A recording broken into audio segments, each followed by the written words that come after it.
आपसे जानना चाहेंगे कि आज सबका निधन हो चुका है, आपके साथ इनके किस तरह से काम करते हैं, जैसी यादें जो आप शेयर करना चाहेंगे।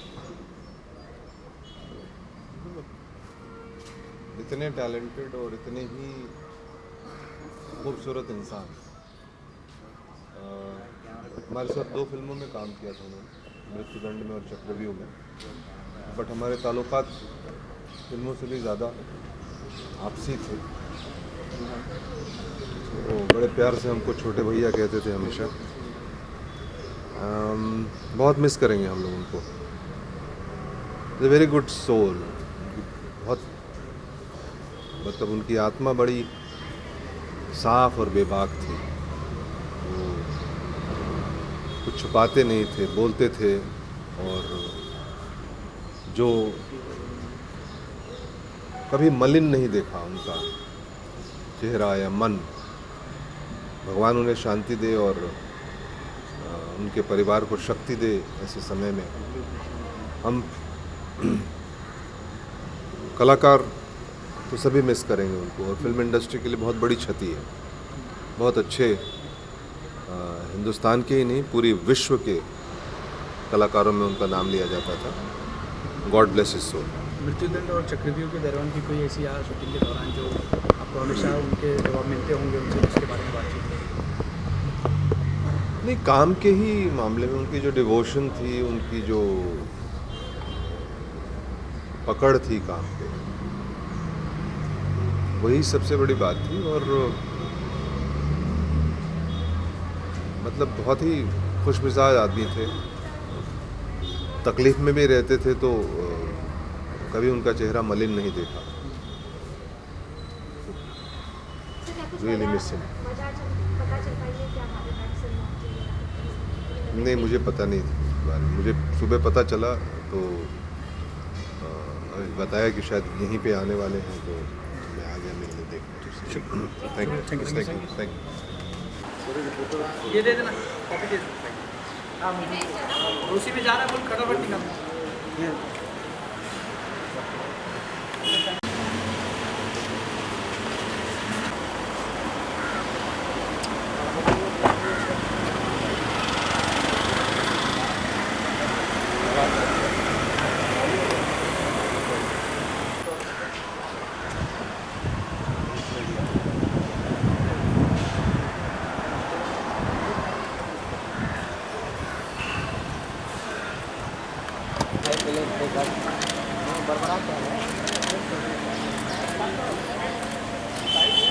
बाइक ले लो सर। जा भाई, उधर जाओ भाई, जा तुम लोग उधर ले ले जा। एक बड़ी क्षति बॉलीवुड को और देश की। हाँ, ये क्षति ऐसी है कि जिसकी पूर्ति हो नहीं सकती। मेरी ओमपुरी की एसोसिएशन 43 साल पुरानी है। जब वो 1974 में FTII में एडमिट हुए थे, मैं उनका वहाँ का सीनियर हूँ।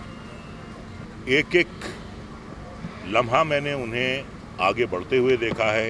एक एक सीढ़ी मैंने चढ़ते देखा है उन्हें बुलंदियों की।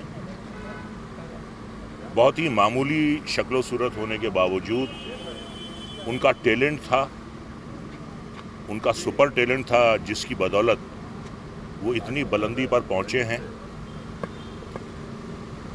मैं ये कहूँगा कि हमने एक हीरा खो दिया है। एक ऐसा कलाकार जो इतना नाम, शोहरत, पैसा, यश पाने के बावजूद दिल से एक पंजाब के गांव का सीधा साधा बाशिंदा था, जिसने एक्टिंग पर हमेशा बहुत बारीकी से ध्यान दिया, लेकिन अपनी ज़ाती ज़िंदगी में उसने कभी अपने दिमाग का इस्तेमाल नहीं किया। हमेशा अपने दिल की सुनी, जो दिल ने कहा वो किया। वो सही था या गलत था, उसने हमेशा अपने दिल की बात सुनी। और यही वजह है कि कई बार वो कंट्रोवर्सीज़ में आ गए, लेकिन कभी उन्होंने डिप्लोमेसी से काम नहीं लिया, पॉलिटिक्स नहीं की, किसी के तलवे नहीं चाटे, किसी की चमचागिरी नहीं की। सिर्फ़ और सिर्फ अपने फ़न के बलबूते पर वो इस बुलंद मकाम पर पहुँचे हैं। और उन्होंने साबित कर दिया है कि एक्टर बनने के लिए कोई अच्छी शक्ल सूरत की ज़रूरत नहीं है। अगर आप में टैलेंट है, अगर आप में सुपर टैलेंट है तो आपको दुनिया की कोई ताकत रोक नहीं सकती। हज़ार बर गिरें लाख आंधियाँ आएँ, हज़ार बर गिरें लाख आंधियाँ आएँ, वो फूल खिल के रहेंगे जो खिलने वाले हैं। ये बात उन्होंने साफ कर दी कि जिसमें टैलेंट है वो एक फोर्स है और दुनिया की कोई भी ताकत उस फोर्स को रोक नहीं सकती। और उनसे प्रेरित होकर बहुत से एक्टर्स, मामूली शक्ल सूरत के एक्टर्स आए और उन्होंने अपना मकाम बनाया। और ओमपुरी पिछले 40 साल से हर किस्म का सिनेमा किया उन्होंने। न्यू वेव किया, कमर्शियल किया, रीजनल किया, नेशनल किया, इंटरनेशनल किया, पैरेलल किया, टीवी किया। और जहाँ जहाँ भी उन्होंने काम किया, he came out with flying colours. उन्होंने साबित कर दिया कि वो एक लाजवाब अनूठे एक्टर हैं। और ऐसे एक्टर जो हैं बहुत कम पैदा होते हैं। उनके बारे में यही कहूँगा कि हज़ारों साल नरगिस अपनी बेनूरी पे रोती है, हज़ारों साल नरगिस अपनी बेनूरी पे रोती है, बड़ी मुश्किल से होता है चमन में दीदावर पैदा। ओमपुरी जैसा एक्टर जो है वो कभी कभार पैदा होता है।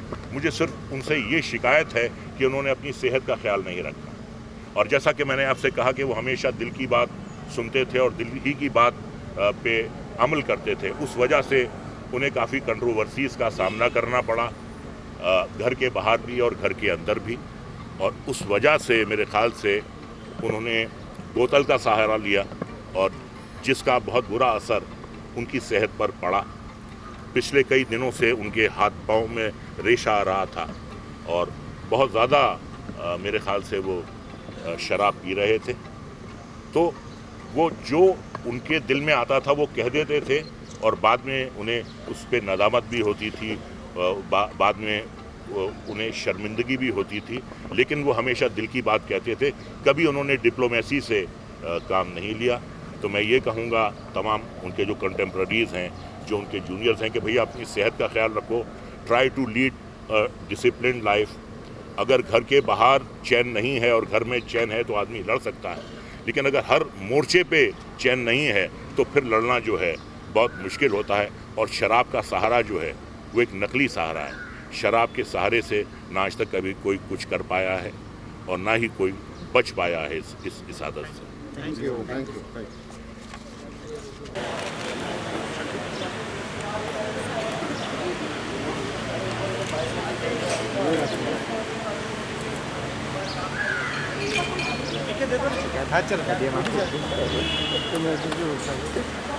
चल